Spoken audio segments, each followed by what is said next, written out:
Greetings and welcome to Union Street Hoops, a podcast dedicated to Valparaiso basketball and the Missouri Valley Conference. And everybody, it's Arch Madness. It's here. It's March 1st. Get excited.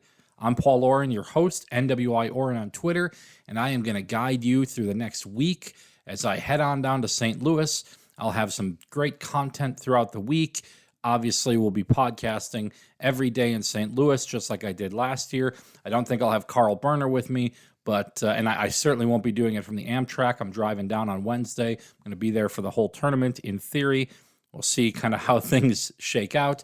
Valpo's going to play Friday night. Going to preview that game in a little bit here with Wyatt Wheeler, the beat reporter from the Springfield News-Leader in Missouri. And Wyatt is a great friend of the podcast and someone who I really enjoy, despite his love of the Chicago Bears. And I don't think we recorded that part, but we had a good talk about the Packers and Bears for a little bit. So thrilled to have Wyatt on later on, and we'll dive into that here in just a second or two. Look, if you've been following me the last couple weeks, you know that I've been getting into the mascot issue. I'm going to try to tie a bow around that at the end of the podcast today. Scott Ochander, the former head of the integrated marketing and communication team at Valparaiso University, is going to come on the podcast a little bit later on. He was the one in charge of Valpo's rebrand in 2011 when they changed the mascot, not the name, but they changed the actual mascot from kind of that cartoon character to what you see today with the Shield of Character was the name of what they did. And Scott's going to talk a lot about going deep into the Crusader in 2011, in 2010, 2011, and whether or not it was appropriate to change the name then, and maybe what Valpo might be thinking right now. It was interesting. I'm guessing that going that far back might not be popular with some people, but I thought it was important to reach out to somebody who had knowledge of the inner workings of how all this shook out. And granted, some of the knowledge is 10 years old, but I think Scott's going to bring a really, really interesting take on this whole concept. And then, quite frankly, I think after that, I think I'm done. Until we get to the point where there are some choices to be made for what the mascot's going to be. If you'll allow me for a second, look, I think people here know I'm pretty connected to this area now, despite being from Wisconsin. I've lived in Valpo for 16 years, really 19 of the last 22 years. I went to Valpo. I teach. It's an important place. It was an important place to me when I was growing up, and my family, we would come visit here and everything like that, right? So I'm probably more invested in this than the average beat reporter who rolls into town. Look, we've had some great beat reporters in town that have covered Valpo for a little bit, and then they've moved on to other things, and that's fine. So I think when I talk, I hope that people understand that there's a bit of a connection that comes with it, right? I'm not just saying things to say things. And so I say all that to basically, I'm just trying to choose my words very carefully here. I say all that to say this. I understand that this is passionate for people, this topic, this concept. And I understand that people felt one person I talked to said they felt like a member of their family died when they took away the Crusader. And look, I never played for the Crusaders. Let's be clear about that. I always said that the former women's basketball coach and I, Keith Freeman, I always said I loved kind of talking to Keith Freeman. We were friends, but I never had to get back on defense for Keith, meaning that I never had to play for him. And so that made it real easy to be liked, I guess. My point here is that I'm really going to jump off the pier on this one. So bear with me, because again, we've got a good podcast coming. We're in the middle of a global pandemic right now. And I'm reading all of these year later tweets and stories, and it's just, it's gutting. It's gutting. 500,000 people have died. Whether you believe this is real or it was fake or what, not fake, but whatever, like it happened. Our lives have been flipped upside down in the last year. We're tired, we're frustrated, we're angry. I want to go to the bar and take 5 shots of something, like all of that, right? I don't care about the name being changed. There is so much else in the world that is a problem right now that I feel like an asshole if I'm going to sit here and be like, oh, I'm upset about a name being changed. And I get it, right? I do, but like, it just doesn't matter to me. And maybe, and I'm telling you, a lot of things about Valpo do matter to me. So I hope you see what I'm saying. It's just like, I've seen my family like once in the last year. That matters to me. That's something to be upset about. That's something that I am putting my time, energy, and effort into thinking about, not the name of a team. That's just my thought, right? Now, that said, that's why I did the article with the 5 choices that we came up with.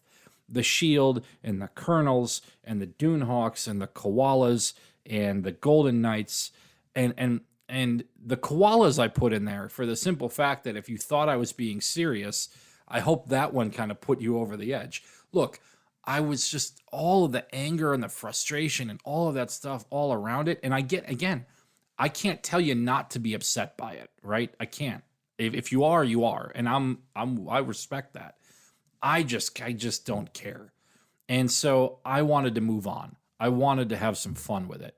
And in the last year, I've written so many COVID stories that have just depressed the hell out of me, and stories about people's seasons being canceled and athletes being, hurt and blah, blah, blah. And it's just tough. I talked to kids from Munster when the girls basketball season, when they got knocked out of the playoffs because of COVID. All of these stories have been awful. This one was fun. Worked with the page designer to design logos. Oh man, it was fun. We did some research, went back in time. It was awesome. I loved it. It was just so much fun. If you haven't seen it yet, go to NWI.com, search the Crusader mascot, weed through the people.com and CNN stories, get to NWI.com, read my story on the 5 mascots, and it was great. My favorite criticism of that story was I went to Facebook and read the comments, which is what you're never supposed to do. And, I don't write columns for the Times, like ever. I'm not a columnist. I would love to be. I think it's great. I love having fun. That's why I do the podcast, because I can have fun with this. But in columns, what they do is they upload your photograph as like the headshot that goes in the story, and so online, the picture of the person who wrote it is always going to be in the gallery of the thing, and it's just kind of how it works, and so if you click on the story, the first thing you'll see is my picture, because it was a column. And we put pictures in columns because we want to let people know that it's the opinion of the writer, not a statement by the newspaper or whatever. It's just inside baseball journalism. And someone on Facebook wrote, I must be pretty full of myself to make sure that a photograph of me is the first thing you see. You know what? Yes, I am. You know what? Make me be the mascot. The Fighting Orans from Norway. Let that be the mascot. And I'm on board with it. You can't spell koala without an O that's at the beginning of my last name. So let's just do it, right? It's exactly why my picture was there. I read that comment. There was like 50 comments on the story or whatever. I read that one. I just turned my computer off. Just got up and walked away. It's like, you gotta be kidding me. Come on. Like, no, I did not upload my photograph and place it there. That was done by my editor because it was a column. That's how it works. Anyways, I preached there. I'm sorry. It's 1:00 in the morning. I'm recording this right now. Scott Ochander is going to be on in a little bit, and it's going to be a blast. And I think you'll enjoy what Scott has to say. And he talks a lot about the Crusader and things like that. There's some just great, interesting stuff there. Okay. Let's do a first kind of quick hot take on Arch Madness. Valpo's going to play Missouri State. They haven't played them since the conference openers, January 9th and 10th. Now, Missouri State, I think it played like a couple games already at that point.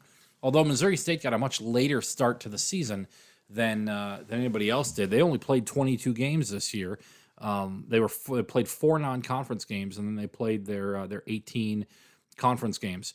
Valpo played 27, which is the most that you can play. They got in all their games, I think, because they added that DePaul game, which took the place of some other stuff. So, the maximum was 27. We saw Bradley played 27, Drake played 27, and a lot of other people played 24, 25 games. And Missouri State at 22, the least amount in the conference. They're really good. I submitted my all-conference ballot. I've got Isaiah Mosley and Gage Prim both on the first team. They're the only team in the top, the only team with 2 guys in the top 5 on my ballot. I only voted for one Loyola player, Cameron Krutwig, despite the fact that they're the number 1 team in the league, and quite frankly, the reason why they don't have more is because they're so deep and so talented. There's just a bunch of guys I throw at you. I put Prim second. Roman Penn I put third. Now he's out for the year. That hurts Drake. And then Tank Hemphill I put sixth as the first player on the second team. And Hemphill is actually a really interesting case because I think he was on his way to being a first teamer, but he actually only played 11 conference games. So he missed 7 games. That's, I almost felt hesitant about putting him on there, but I just thought he was so good. I apologies to people from Bradley because I remember I pulled Elijah Childs last year because of the fact he'd missed so many games, and I had to go back and see how many he actually played last year. But Hemphill made the list here. Tyreek Key I also have on the first team. He missed the last 2 games of the regular season against Valpo. He'll be back likely for Arch Madness with a shoulder injury.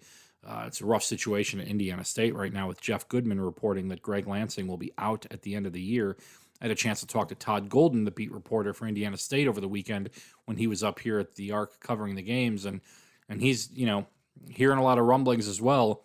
And Todd and I are both in agreement that it should be Greg Lansing's choice whether or not he may want to go. His contract is up. He did not want to negotiate during the season, from what I understand. The school didn't want to negotiate during the season, from what I understand. But it's a raw deal, man. He's a good dude, good coach. Has not had success in Arch Madness. That's no question about that. They have had a rough go of it in the conference tournament. Almost feels like Mike McCarthy in NFC Championship games. Really good during the regular season. You get into the postseason and it just wasn't going well. That being said, Tyreek Key, Jake LaRavia, Trey Williams, I think Indiana State's got what it takes. I mean, they're going to beat Evansville, and then they'll have a tough matchup with Loyola in the semifinals if things go according to form. But what do you need? You need good guard play, and you need a big man who can make some plays, and that's Trey Williams, who can block some shots and be a good defensive presence against Krutwig. And then LaRavia can do a little bit of everything. He can guard all 5 positions. I really, really like Jake LaRavia's game. I think he could be one of the stars in the Valley next year. I think he's one of the stars in the Valley right now. As a matter of fact, have him 7th in my all-conference ballot. Also have Lance Jones on the ballot from Southern Illinois. He's done so great in lieu of Marcus Damask being out. And then Shamar Givens from Evansville, number 9, and DJ Horn from Illinois State, number 10. Givens and Horn, I probably could have taken those guys out. I could have talked myself into, some other players from Loyola or Drake. I could have talked myself into Lucas Williamson. He never does anything that's going to do anything stat-wise for you in terms of coming off the page, but he's so good, and he's a senior, and he's been doing it for a long time. And this isn't a career achievement award, but man, give me Lucas Williamson on my team any day of the week in the Missouri Valley Conference. And I think I might have put him on the all-defensive team. Matter of fact, I know I did. I think I voted him Defensive Player of the Year. But he's probably going to split votes with Uguak, the other guy from Loyola. And, man, it's really, really hard choices this year on the ballot. And a lot of that is because I didn't get to see everybody. I didn't get to see half the teams this year because of just the way that the schedule shook out. So that top half of the bracket, Loyola will meet the winner of Bradley and Southern Illinois. Bradley's in just a rough spot right now with a couple guys out due to suspension. Then Jay Sean Henry got hurt again. And Ville Tanavainen, I think is how you say his name. He was out. And then what did Bradley do? They took 6 scholarship players and a water boy, and they beat Drake in the regular season finale. Biggest win of the year for Bradley. Biggest upset in the conference, I would say. And so Bradley, with like nobody on their team, beats Drake. Now, granted, Drake's down a couple players as well, so they weren't. It wasn't like they were at full strength like when Valpo beat them. But that win allowed Loyola to get the number 1 overall seed and slid Drake down to the number 2 seed, which now Drake is on Valpo's side of the bracket. If Valpo's lucky enough to get by Missouri State, and again, we're going to talk about that game in a second with Wyatt Wheeler, Valpo would then play the winner of Drake / Northern Iowa, Illinois State. And Northern Iowa, the preseason favorites, will meet Illinois State in the nightcap on Thursday, and then they'll come right on back and play at 5 o'clock against Drake. Like I said, Indiana State, Evansville. I think Indiana State's going to win that game, and I'm pulling for Indiana State. Look, I think Loyola's in the NCAA tournament, and if they're not, then the system is broken. If 21-4 Loyola does not get an at-large berth with the number 10 net in the country, what are we doing here? Like, it's garbage. And I'm not even going to rant about that right now because it's not going to happen. They'll get in. And so I'm a big Indiana State fan on Saturday in the semifinals if they make it there to play Loyola, because I don't think Greg Lansing deserves to get let go. And I want to make it, I like chaos. I want it to be as uncomfortable as possible for those people down at Indiana State to have to get rid of their coach after he takes them to the conference title game, or goes to the NCAA. Like, get me Indiana State to the NCAA tournament, get them there in Indianapolis, have them win a game in the first round, and then you have to talk to me about why you were going to get rid of your coach. Not talk to me, but talk to somebody about why you were going to get rid of your coach. Or they lose by 25 to Evansville, and then, then there you go. Because, again, they have not had great success in the conference tournament. But color me a big Indiana State Sycamores fan this weekend, simply because of the fact I think it's athletic administration malpractice to have that come out, that you're going to move on from this guy before the conference tournament starts. Shame on everybody associated with that. On the other side of things, Drake, again, Northern Iowa and Illinois State. Flip a coin there. I think Northern Iowa, they're dangerous. They got a great coach. There's no question about it. Illinois State's young. They've got, DJ Horn has been in and out. He was back in the lineup against Northern Iowa. He was like 34 points or something in the regular season finale that went to double overtime. They're going to meet again. It should be a great battle. And the winner of that one will get Drake. And that should, Drake should win. But Drake, who knows? With Roman Penn being out and Hemphill certainly not going to be 100%, you never really know what you're going to see. And I feel for Drake because they have had the worst injury luck in the last couple of years. Nick Norton, not Nick Norton.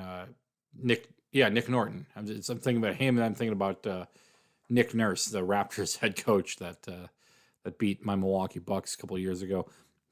Norton, he got hurt, and then DJ Wilkins, I think, got hurt in the conference tournament a couple of years ago. I think it was last year. I don't remember. But it was tough deal for Drake. And then obviously Valpo and Missouri State. And,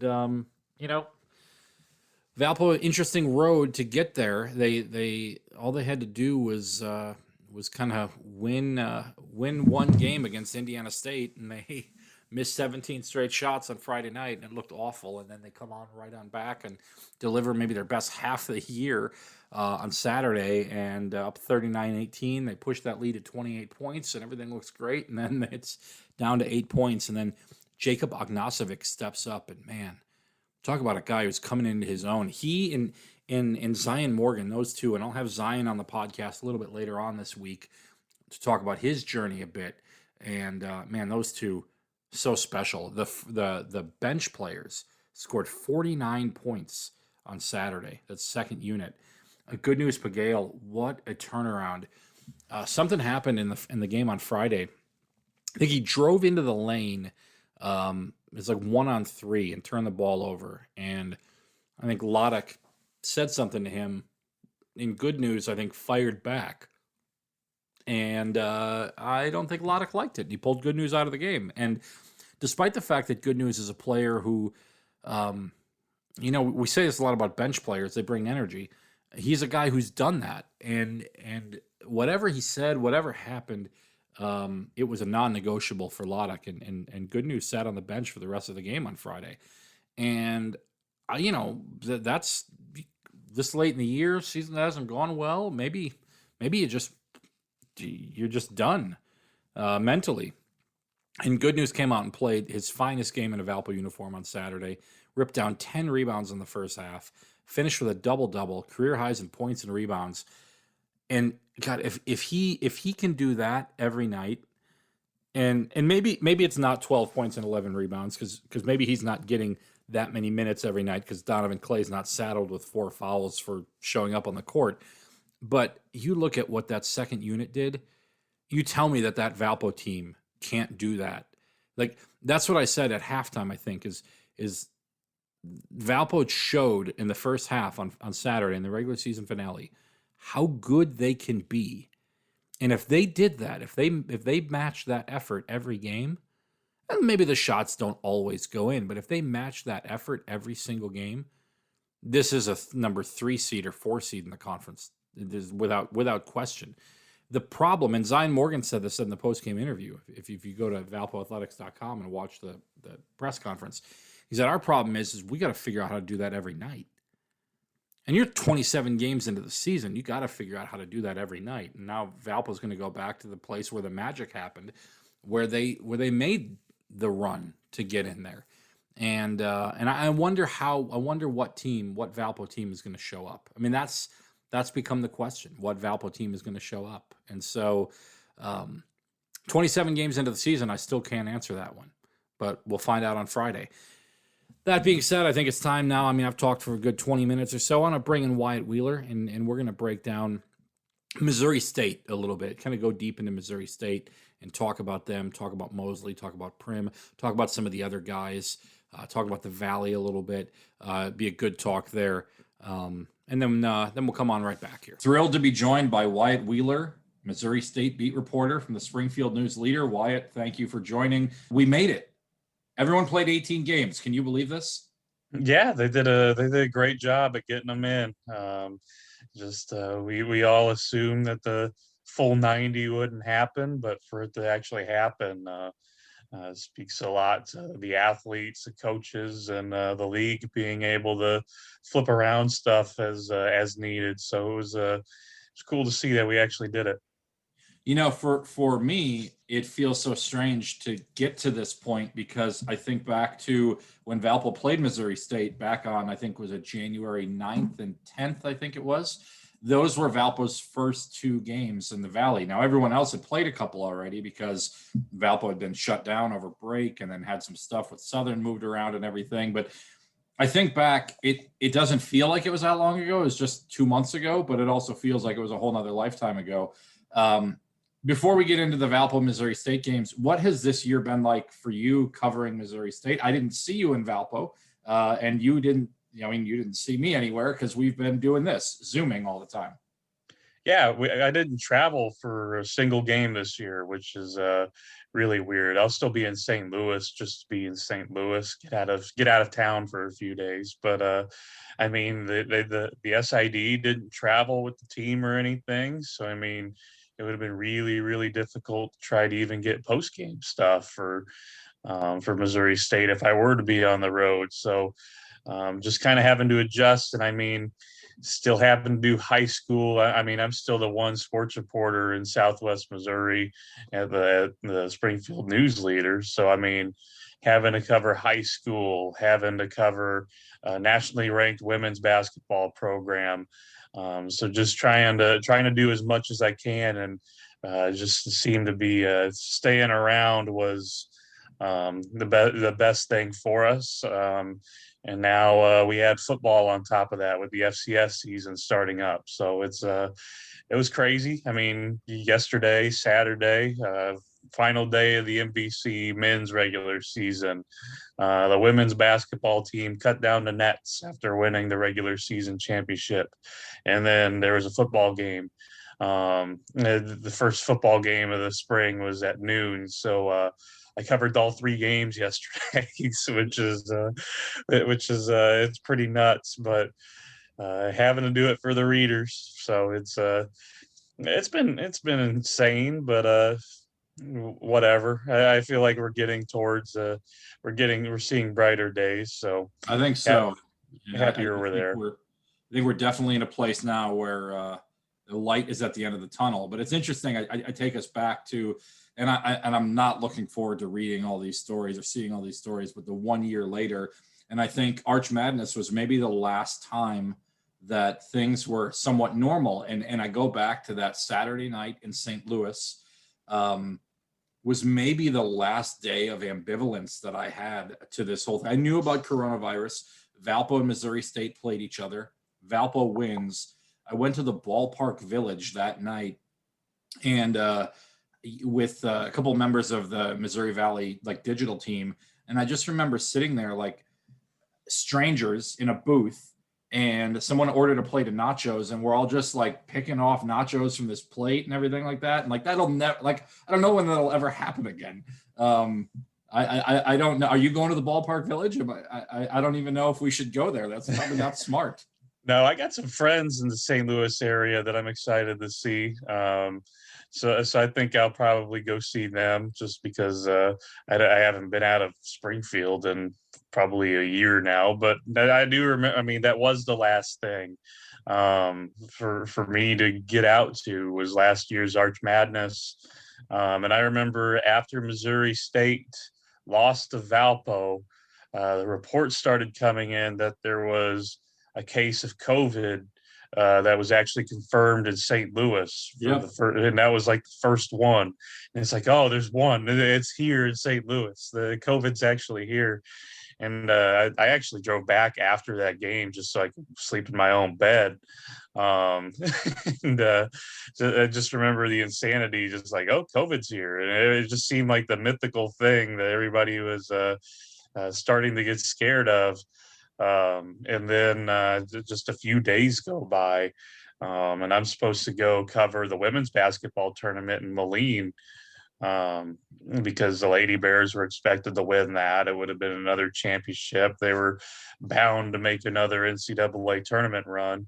And the night before I was going to leave was when Rudy Gobert got COVID and shut down the NBA. And shut down the world. And the text from my boss that night was just like, "Hey, I don't think you should go." And then everything was canceled within the next 48 hours. So yeah, I mean, we're at that time where it's all just kind of funny to look back and not looking forward to seeing all the 1 year later stuff. I think it's going to be a little too overwhelming. Just like, hey, we're going to do all this. Look where we've been, and it'll be annoying, but Yeah, I guess they got to do it. It feels like, normally when a big thing happens, like Katrina 1 year later, like Katrina happened, it's over. We're picking up the pieces. This is still going on.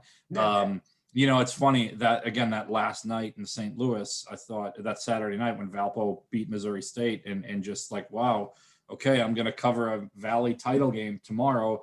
And then I got to get up. I take I was taking the Amtrak. I'm not this year. I'm going to drive to St. Louis, and I'm on the Amtrak back, and I'm joking around with some Illinois State fans, like, "Hey, might never see you guys again." And we're laugh so we don't cry.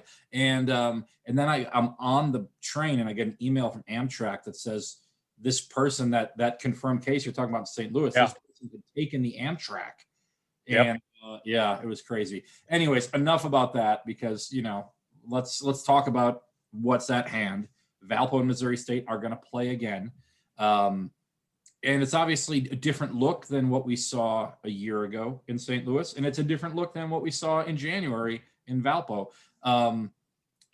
Update me a little bit if you can, because I paid attention to Missouri State those first couple games. This was in the middle of Isaiah Mosley's tear through. He dropped 29 in back-to-back games against Valpo. One of those games, he only had 3 in the first half.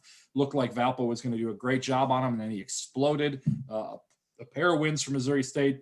I just assume Isaiah Mosley continued to score 29 points in every game since then. Is that true or not true? Almost, but leading the Valley in scoring and kind of a big deal for him as a sophomore. Dana Ford, just from when they recruited him, he was the number 1 player in Missouri. Played on that really good Rockbridge team that's kind of that people like to talk about. He played with Jamonte Black in high school, played with DeJuan Harris. DeJuan Harris was originally committed to MSU, ended up having to leave, and now he's the backup point guard at Kansas. They had a really loaded team back then. He's been the player that he's been touted to be. Dana Ford said he'll be a top 10 scorer in school history. He might be the first player to ever lead at Missouri State to ever lead this league in scoring. So it's been fun to watch him. It's been a great year for him.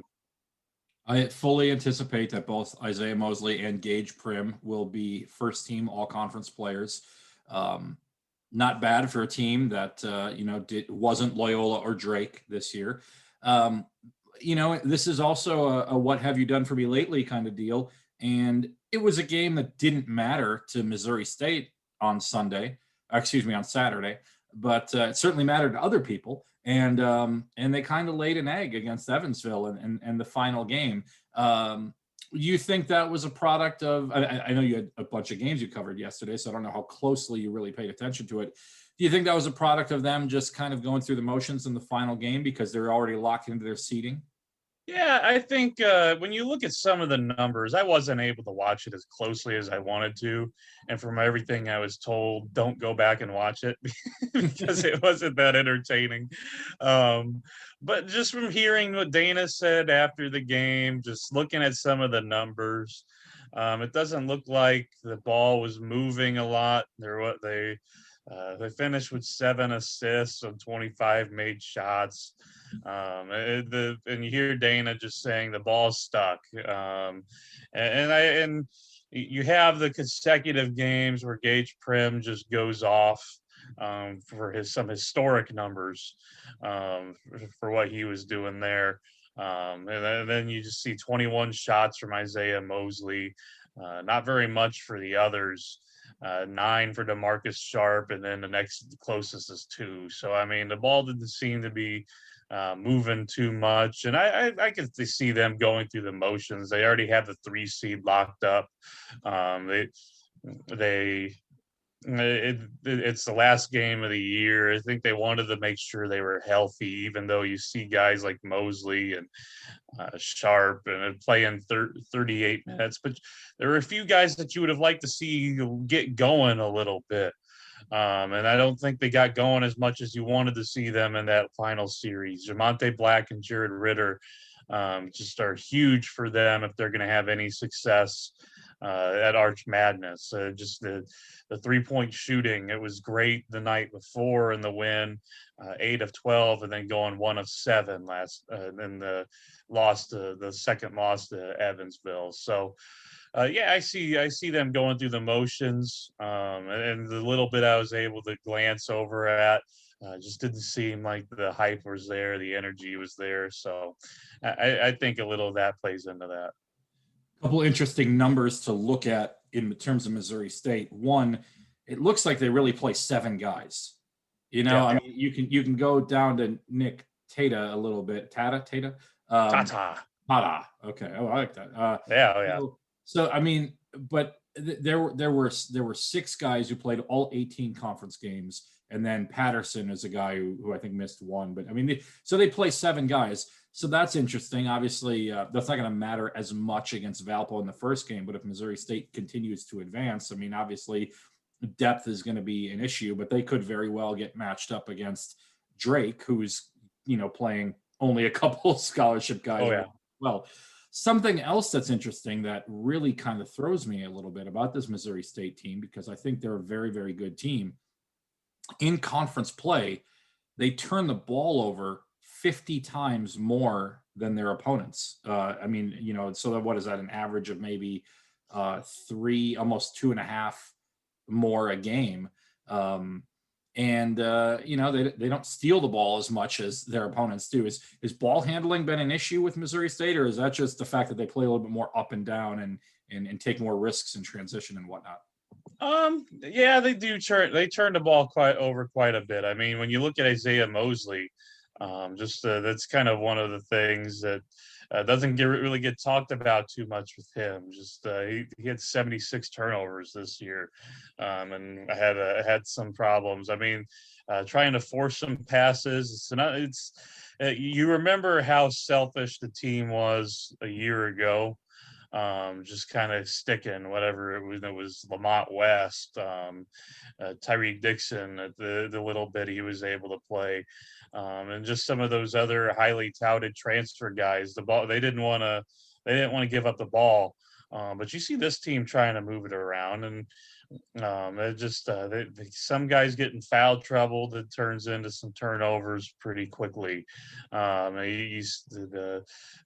to move the ball a little too much sometimes can turn into turnovers, but there are some careless ones as well. Yeah, they do have some turnover problems, and that has to stop going into this week. Looking at this Missouri State team since Valpo joined the Valley, and this will be now the third time in 4 years that Valpo and Missouri State have played in the conference tournament. This is, when Valpo first came in the league, this was the team everyone was looking at, right? They had Alize Johnson on the team, Yep. Who went on to the NBA, and they were picked, I think, to win the league, and they didn't. And then the coach got let go, Paul Lusk, and then they weren't thought that they were going to be very good, I think, the next year. And then Tulio da Silva came out of nowhere and was dominant. And then I don't remember exactly how that shook out in the conference tournament. But then, last year, again, I thought maybe another year where they had a lot of hype around them, and the individual talent of guys you mentioned, West and what we didn't even talk about, Keandre Cook. It just so much individual talent. It never really gelled. And then I remember they went into Arch Madness and beat the pants off of Indiana State. Yeah. And then I thought, well, this is a team that's going to cruise to the NCAA tournament because Northern Iowa's been knocked out. They're going to beat Valpo. And then, they ended up kind of living and dying by a former walk-on? Oh yeah, Ross Owens. Ross Owens was the walk-on. He was a lot of fun last year. Just kind of a guy that shared the ball a little bit more than others, but they they were living and dying by the walk-on. Well, Valpo with the same thing with John Kaiser, and so coming into this year, you got rid of some of really talented players, no question about Cook, and you're talking about West and some other guys. What were the expectations that you had coming into the year? Did you think, obviously Prim is, second to maybe only Krutwig in this conference in terms of dominant big men, but did you expect that Mosley and Black and Sharp would kind of find a gelling together and put together the year they've had?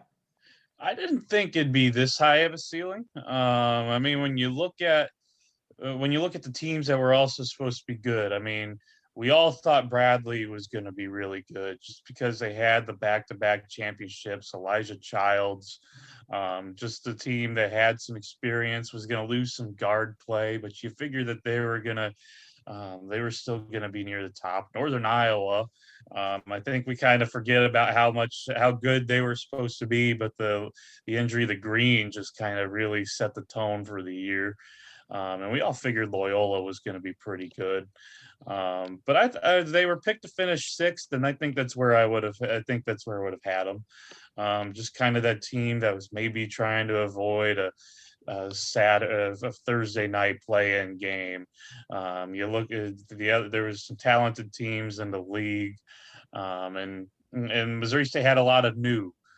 So you lose a lot of those guys, and you add in you lose a lot of the guys who were selfish, who didn't share the ball as much, and you replace them with some new ones. So we knew Gage would be really good, and we knew he could take another jump if he was healthy. And he was never healthy last year, and he's still the best per minute player in the league. And then you look at Isaiah Mosley and Jamonte Black, two freshmen who had a lot of play together, and who played a lot as freshmen who were going to have their sophomore years. We knew there was a possibility they could make a jump.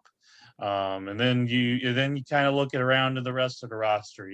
DeMarcus Sharp was a player who's a first team all JUCO guy, and you knew he had a really high ceiling. He started the year out hurt, and I don't think we've seen his best yet.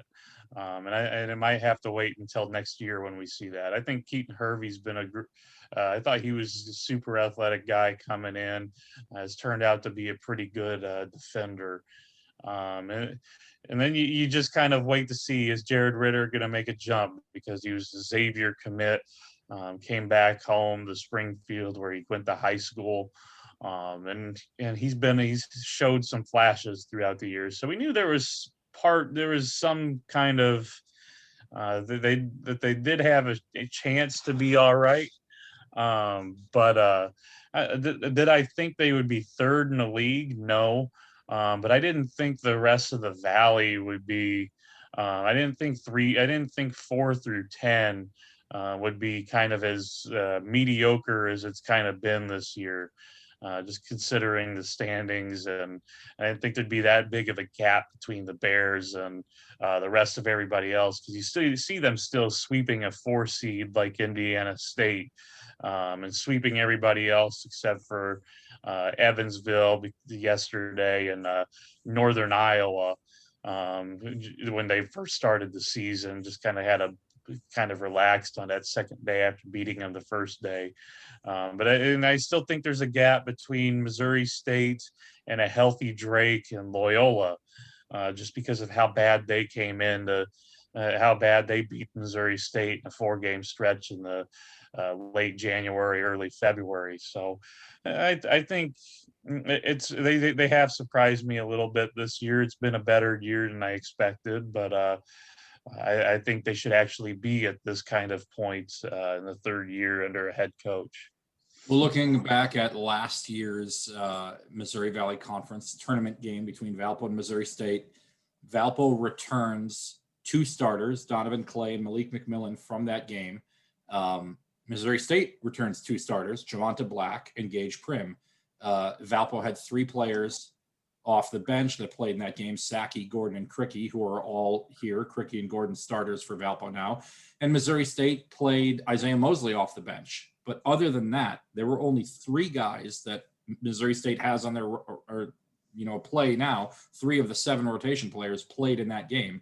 And for Valpo, they only have a handful as well. So it'll be a new cast of characters, more or less. You have any thoughts on how deep you think Missouri State can go? Obviously, they're going to be favored against Valpo. There's no question about that. And I would tell you that I would think that while the game might be a bit closer than what we saw in January, I would say Missouri State's got the edge.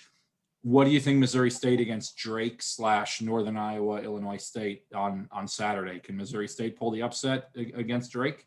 Yeah, I mean, my expectations going into Friday, I think Valpo, just kind of seeing the way they were able to compete with some of these teams, was just being able to be in some of the games. Was the first team to beat Drake, I believe, right?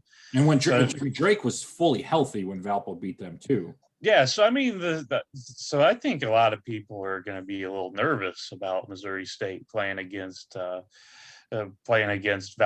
because Valpo has shown that they're capable of beating anybody, beating a nationally ranked Drake, was competitive with Loyola. So I think there's some nerves there that Valpo is starting to play some good. Valpo could play really good ball. Now you see a loss to like Southern Illinois, and Well, they missed 17 straight shots on Friday night against Indiana State. So and there's that. So I mean, I'm sure they it's just kind of what team shows up, gonna get some nerves into some Missouri State fans, and I'm sure they feel like, oh, of course they'll probably play well against Missouri State because that's just what happens. But I think people were really excited when they saw Drake lose yesterday, to the point where Drake was on that side of the bracket instead of Loyola, because of some of the tiebreaker stuff. So I think that bodes well for Missouri State. They showed that they were capable of beating Drake when Drake was fully healthy. Um, they had a 17-point lead at one point in the first half. They had a big lead going into the break. And they were going to be, it was the best ball they played all year, was that first half against Drake in the first game they played at JQH. And they just fell apart there in the second half.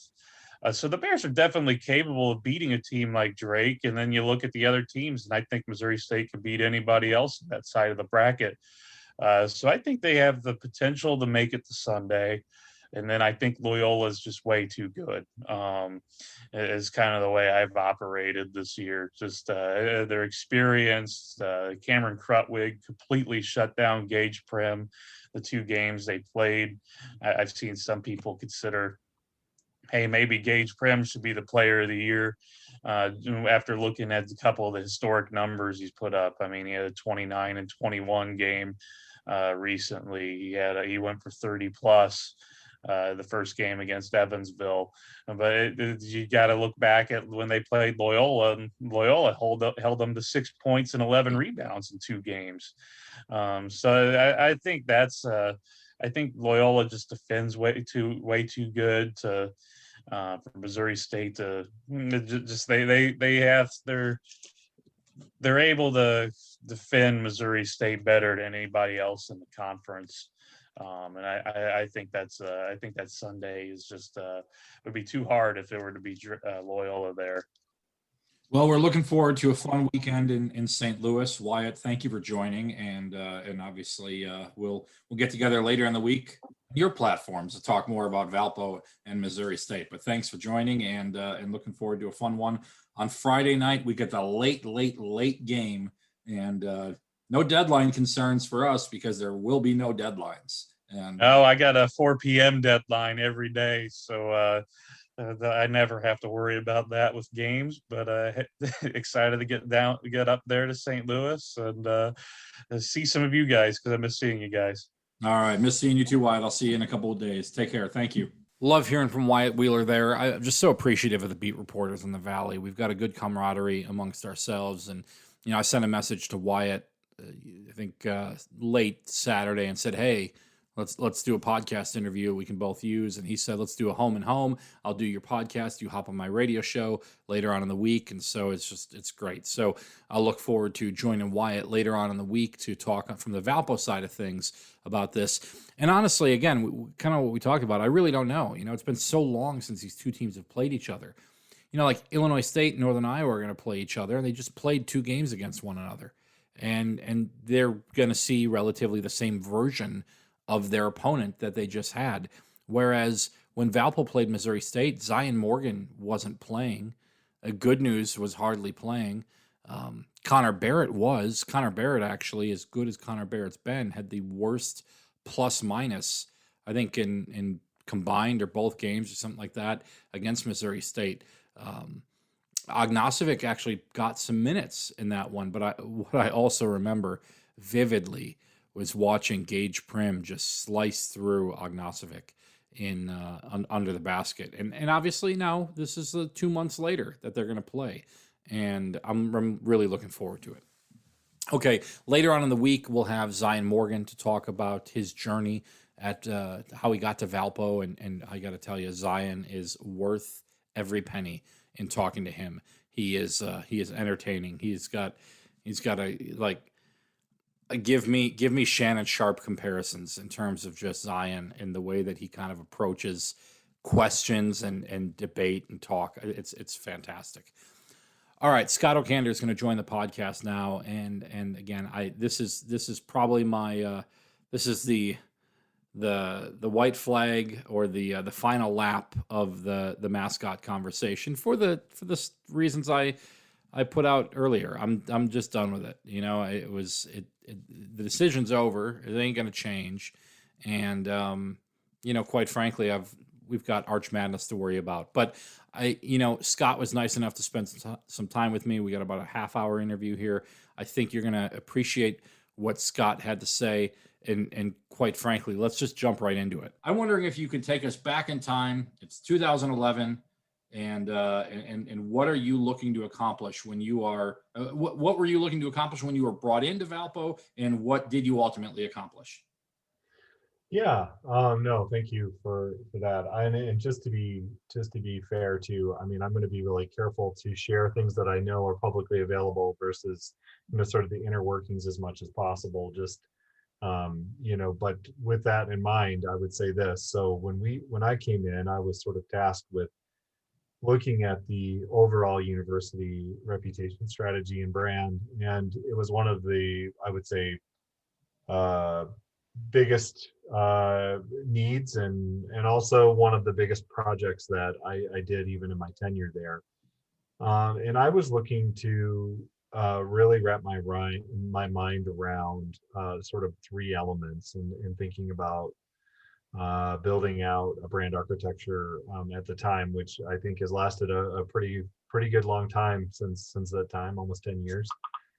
Before the change was announced recently, and that is really thinking about the university's sort of brand and reputation around three areas. And the first is like, what authentically does the university stand for, and how does that get translated into a brand? And then two, what did the market believe that the university stood for, and what gaps sort of were in the ether there between what sort of we as the university thought we were about and what the market saw. And then the third part was sort of in the landscape of higher education and beyond, like what competitive pressures existed to the university that would either inhibit us from owning a position or taking a position that we believed in, or make it more challenging, or make it or guide the pathway to how that might be accomplished if we couldn't live without it. And so I'm really proud of the fact that we did all of those things back in 2011. We really engaged deeply with the community, talked to over, if I can remember right, the numbers approached over 2,500 members of the community, faculty, staff, students, alumni, board members, you name it. We had as many people as could possibly weigh in that we felt deserved to weigh in on that process. And it really was an open invitation, so it could have even been more, but we had them really weigh in and say who they thought Valparaiso University was and what the brand should stand for and how it should translate. We did market research with a firm out of Chicago, as well as our own studies in market research, designed around things like the Crusader as well, and the Crusader name, as well as all sorts of other aspects of the brand. And we looked deeply into the competitive forces at the time, and in order to get to the decision we did. So a long answer, but I would say in general, I was brought there to build that and to build the expertise for that. And I think we did a really fine job of it, with a good set of research and a good team. And one of the things that I remember coming out of this was this idea of stop calling the university VU. There were a lot of VUs. Yes. And the idea of when you're talking about competitive areas, like Vincennes University is VU. Right. Vanderbilt sometimes is VU, which makes no sense to me because it's Vandy. And right. Valparaiso was VU, which makes no sense to me because it's Valpo. That was one of the key things that you kind of looked at, right? Yeah, I mean, it was very clear too in the research on the external side. That's a critical example where the market side was very clear. Like nobody understood VU from the outside in. Inside of Valparaiso, people knew VU was Valparaiso to them. So that was easy. But Valpo was found to be both a high affinity and a highly recognizable idea that both the market and the alumni resonated with deeply. And it made really a lot of sense to sort of distance yourself from something that really couldn't be owned. I mean, you can't own VU when it's owned by half a dozen other schools. You don't want to go up against Vanderbilt and have VU versus VU. Even though, Vanderbilt figured that out a long time ago and went to Vandy, and Valpo did too. They just didn't want to own it. And so I actually wouldn't say that. That's probably unfair. I think a lot of people did want to own it. And so it was easy to lean into. But that's why we went there. I think in a lot of interviews, I remember when LeBron James announced that he was moving to the Miami Heat, Jim Gray, the reporter, sat with LeBron for about 15, 20 minutes and never asked him the most important question. So I'm going to ask you early on the most important question. What did your market research and everything you did tell you about the Crusader nickname? Was it ever a consideration to change the Crusader nickname? Why did you not? And maybe if you can go deeper on some things you did to the Crusader in lieu of changing the name and some things that you didn't do to the Crusader in lieu of changing the name. Long question, but that's why we're here. Yeah, no, that's a great question. So the short answer is, yeah, we looked at it. It was on the table. It was absolutely on the table. And I would say from the leadership on down, it was an open conversation. Like, hey, is this an entity that should stay or go based on all of the potential negative and all of the potential positive?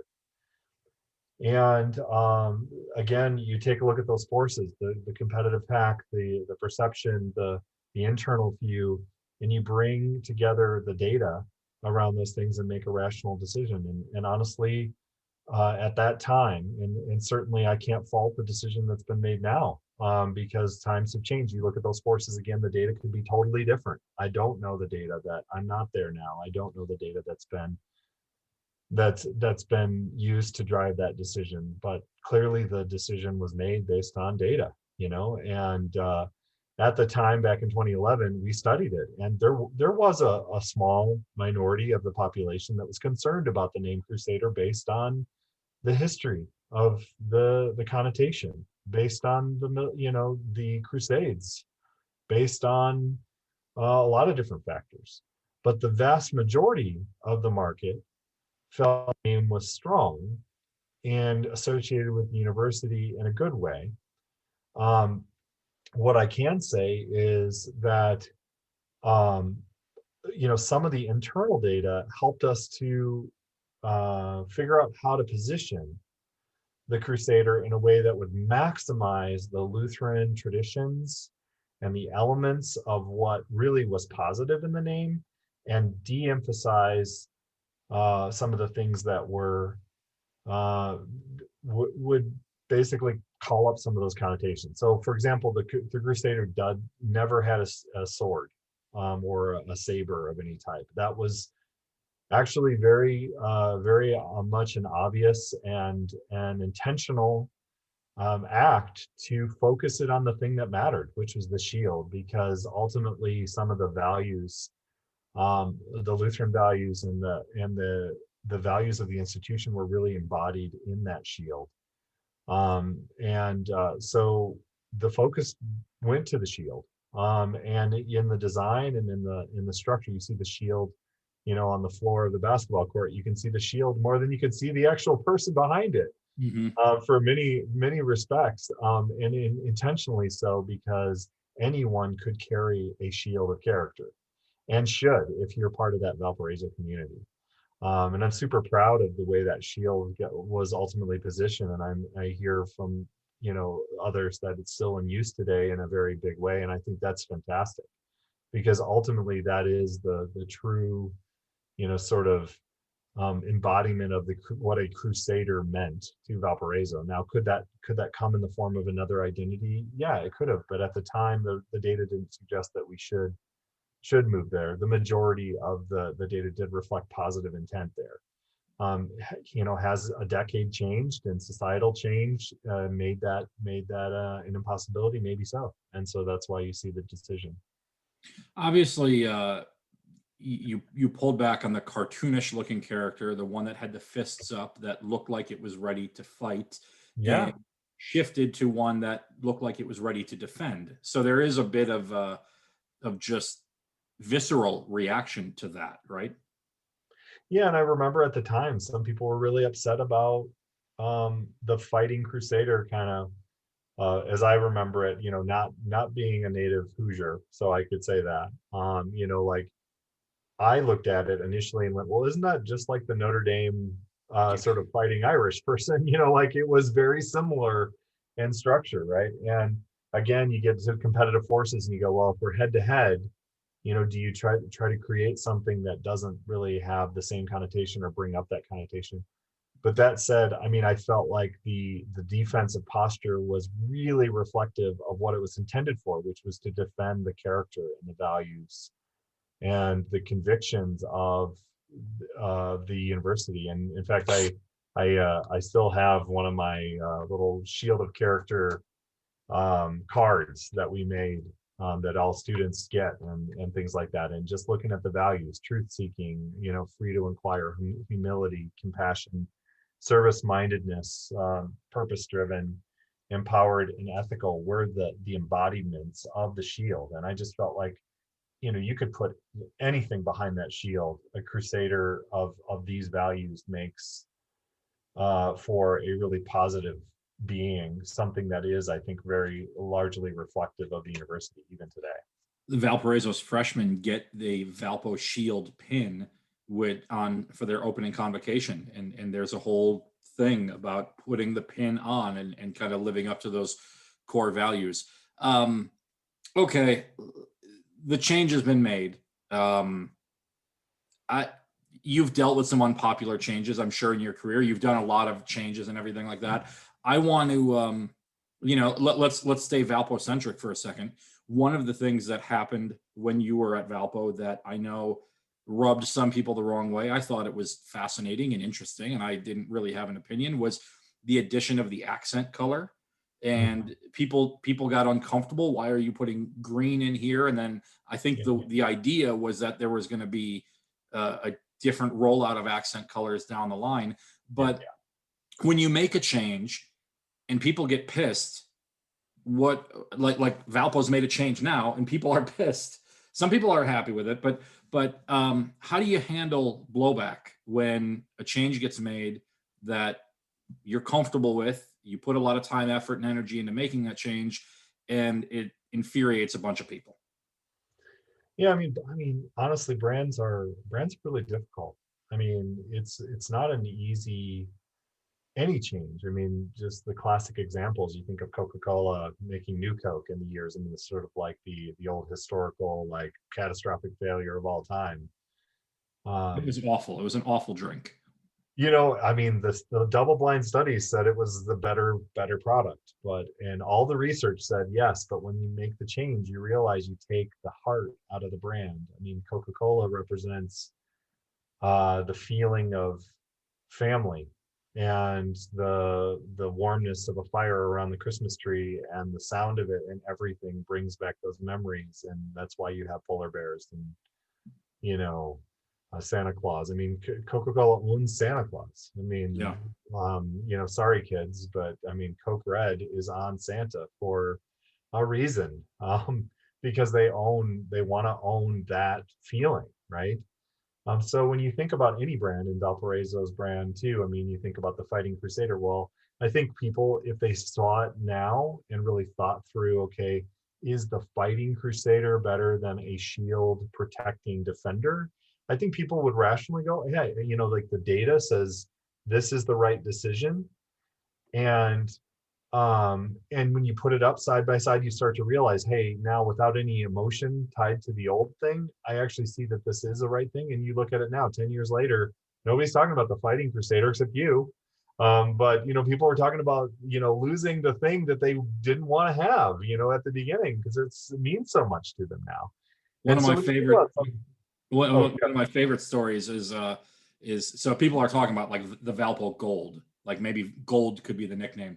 And one of my favorite stories is how when Marquette went from the Marquette Warriors, and everyone wanted them to stay the Warriors, and they said no, it's offensive. We're moving to the Golden Eagles. Everyone got pissed. So they were Golden Eagles for 10 years, and then two alumni came forward and said, we'll give you $1 million if you change back to the Warriors. So they opened it up to a new change.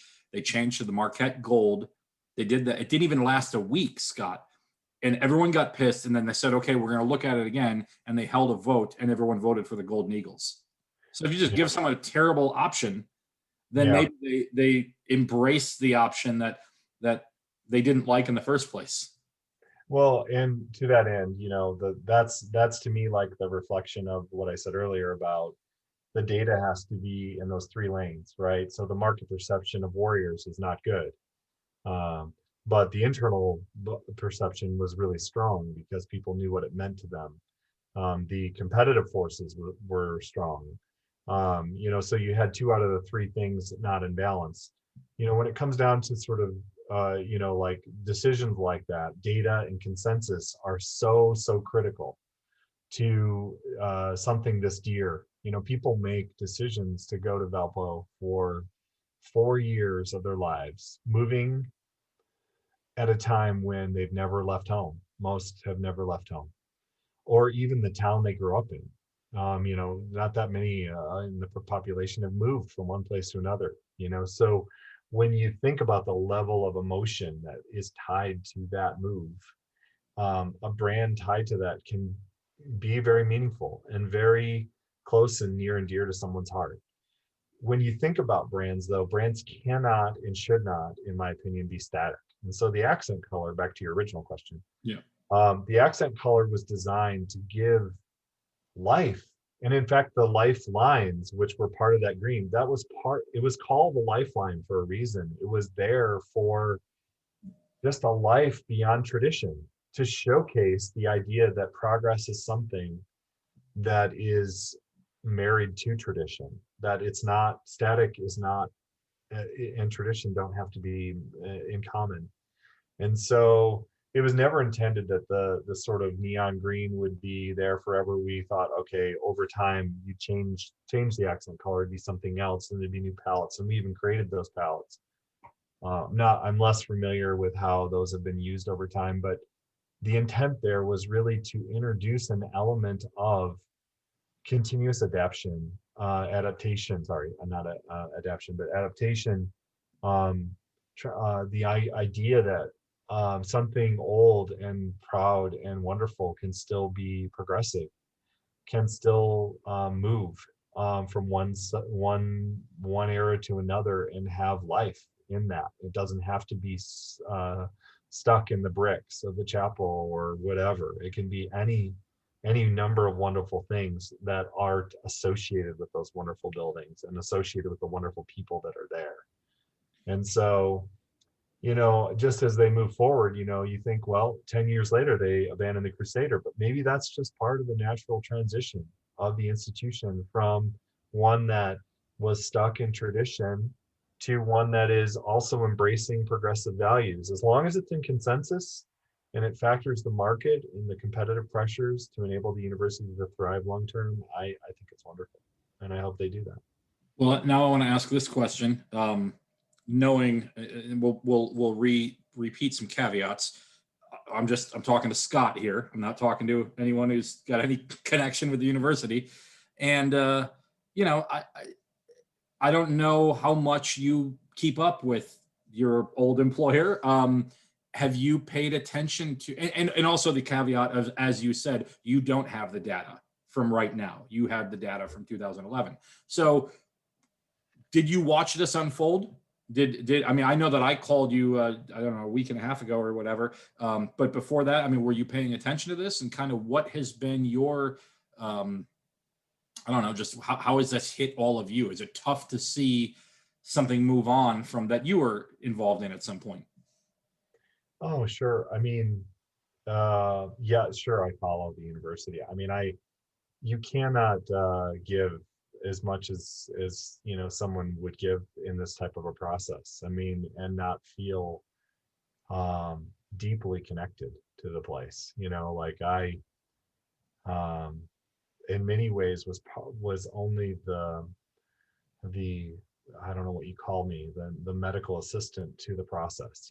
I am not Lutheran, but I learned and focused deeply on what it meant to be Lutheran, independent Lutheran, to really identify the key values that were differentiated in the construct of that in Valparaiso and that in the Crusader and all the elements. And when you spend, it's a labor of love. And so it is very much like I would describe, for my sons, it's birthing a child. I'm not the birther, but I am there for all the development and to watch the thing flourish and grow. So it is, and even to this day, I still find myself addicted to streaming videos of soccer games or basketball games or other kinds of things in the university culture. And I still get the magazine and still do my part at times for the institution. So I'm still very committed to the institution, and I really believe in the people and the values of the institution.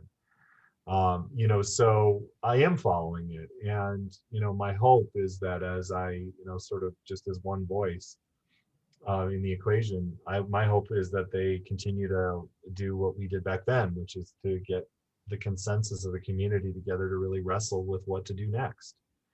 And that they do look at the market forces and they do look at the market perception of things and make a really good decision. Don't do the sort of Marquette gold thing. That's a lack of really good data that drives that decision, and that led to some of that. I'm very familiar with that case too.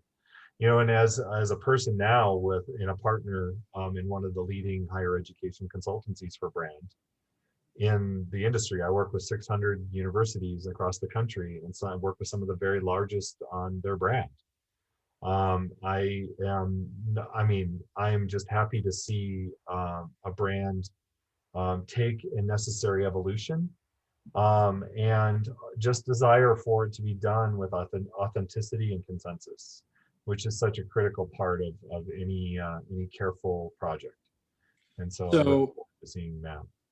The interim president, who is leaving office in 4 days, Okay. is the one who announced this, and the new president gets to come in and be the saving grace and do the new thing. It feels like back parlor politics a little bit. It feels like good cop, bad cop a little bit. Is it also smart business to have? Oh yeah. I mean, just your take on that. Think of the burden. Think of the burden on the new president. If this was really destined and had to be done for whatever reason, and I don't know all the reasons. I'm not at the institution now. I don't have to wrestle with the things that I know what's been said in the media. If it has to be done now, yeah, it's not just backroom parlor. I think it's actually a wonderful approach, is let the new president and the community wrestle with the new versus having to deal with the history and the old. I mean, it's a smart move, I think, in my mind. Not just politically a smart move. I think it's a really good move for to pave the way for a new future for the university under a new leadership, which is where it's headed. The interim president is catching a lot of flack for this right now. I'd have to believe there's no way this decision gets made without the incoming president signing off on it beforehand as well, correct? I couldn't speak to that. I couldn't, because I don't know the relationship or the people or anything like that. If I were the new president, I would want to help make that decision, but that doesn't mean it was that way. I cannot speak to that. Yeah, no, that's fair. That's fair. No.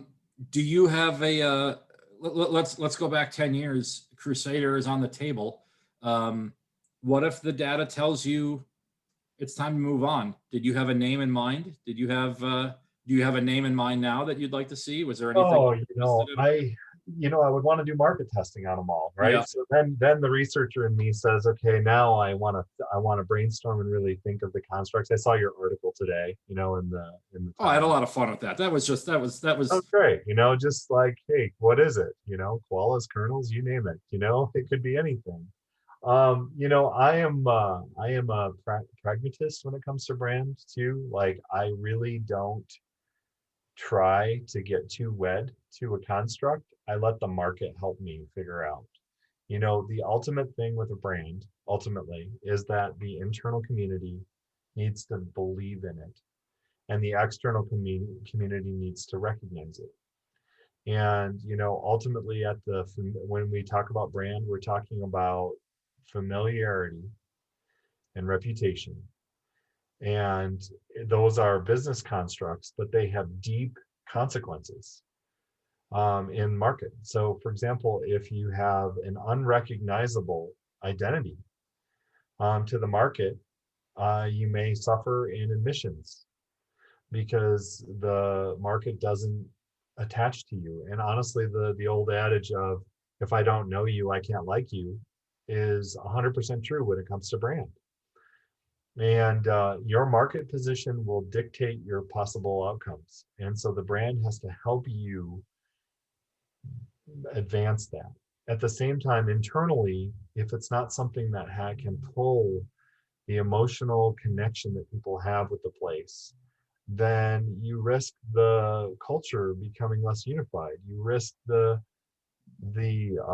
long-term affinity and engagement of a population with a place to be transactional and less meaningful. And so these things are not easy to reconcile. And I don't fault the decision, nor do I value, or not value, but nor do I wish some of the consequences on those who would have to decide such things.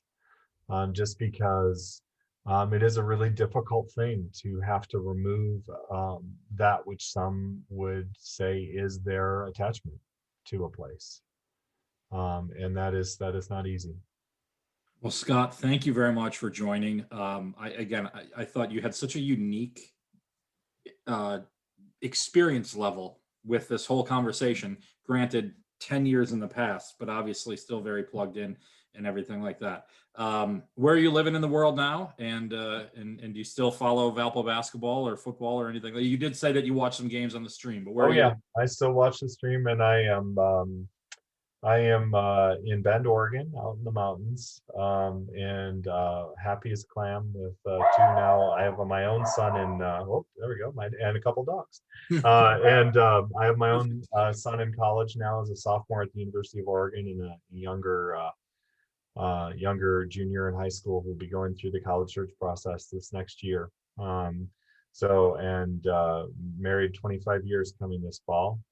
So it's all good on my end, and really enjoying life here in the Pacific Northwest these days. Well, how about the University of Oregon? You talk about brands that change their football uniforms every single game, but when you're Nike University, I guess you get to do that. So what's funny about them though is it not on brand? No, it's completely on brand. They're known for innovation and pushing the envelope, right? So changing the uniforms, they have we call him Uncle Phil out here, but Uncle Phil to give a lot of money to the institution to make some of those things happen.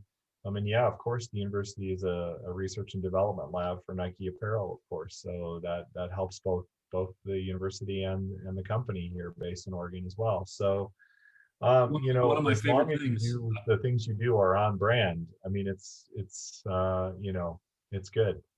One of my favorite things, I got a tour of Oregon's athletic facilities, and I was taken through the women's soccer team room, and there's a giant mural with the Oregon Duck, and the eyeball of the Oregon Duck was Phil Knight and his wife. And it was the message to the student athletes that Phil's always watching over you and Nike is always watching over you. It was very interesting. Scott, thank you again very much for joining us on Union Street Hoops. And I think the listeners are going to get a lot out of this. So thank you very much. It was my pleasure, and I give my best to the entire Valpo Nation. I hope everyone's doing well, and I have so many good relationships from back in those days, and it's great to connect with you again. Thank you.